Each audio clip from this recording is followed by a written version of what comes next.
తీన్మార్ మల్లన్న గతంలో బీజేపీ పార్టీలో ఉన్నాడు, తర్వాత కాంగ్రెస్లోకి వెళ్ళి ఎమ్మెల్సీ అయ్యాడు, తర్వాత ఆ పార్టీ సస్పెండ్ చేసింది, ఇప్పుడు కొత్త పార్టీ పెట్టాడు. తీన్మార్ మల్లన్నను నమ్మొచ్చా అని చాలామంది అడుగుతున్న పరిస్థితి, వాళ్ళకి ఏం చెప్తారు? అన్న ఎస్ బీజేపీ పార్టీలో చేరాడు అంటే ఆనాడు ఒక రంగురాళ్ల విషయంలో కేవలము అదొక కక్షపూరితమైనదే జరిగింది. ఈయన బయట ఉంటే ఎట్లాగూ మన పార్టీ రాదు అనేసి అది కేసీఆర్ అంటే టీఆర్ఎస్ ప్రభుత్వం చేసిన పన్నాగమే. అప్పుడే ఈటెల రాజేంద్ర గారు హుజూరాబాద్లో ఎలక్షన్స్గా నిలబడ్డారు.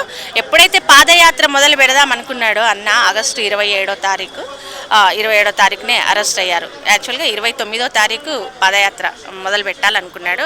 క్యాన్వసింగ్ చేయాలి, ఈటెల రాజేంద్రని గెలిపించుకోవాలని ఆయన ఆ ఉద్దేశంతో వాళ్ళు లేనిపోని అన్ని ఎప్పుడో 6 నెలల క్రితం ఉన్న కేసులన్నీ తీసుకొచ్చారు, పెట్టారు.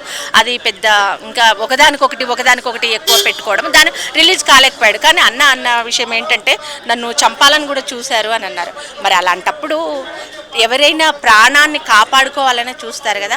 బతుకుంటే మనము బలిచక్తినైనా బతకొచ్చు అంటారు కదా, అదేవిధంగా కావచ్చు. వాళ్ళ కుటుంబ సభ్యులు మరి బీజేపీ వెళ్ళి కేంద్రానికి లో ఉన్న మోడీ దగ్గరికి వెళ్ళడము, మాట్లాడడము, ప్రాణ భయం ఉంది అనేసి వాళ్ళు వెళ్ళారు కాబట్టి ఓకే. అప్పుడు కూడా మమ్మల్ని అందరు అన్నారు, ఏంటి మల్లన్న బీజేపీలో చేరారు అదంటే అది తన వ్యక్తిగత విషయము, తన ప్రాణాన్ని తను కాపాడుకోవాలన్నప్పుడు తప్పదు. ఇంకా ముందు ఆయన బతుకుంటేనే కదా ప్రజలకి మంచి చేసేది.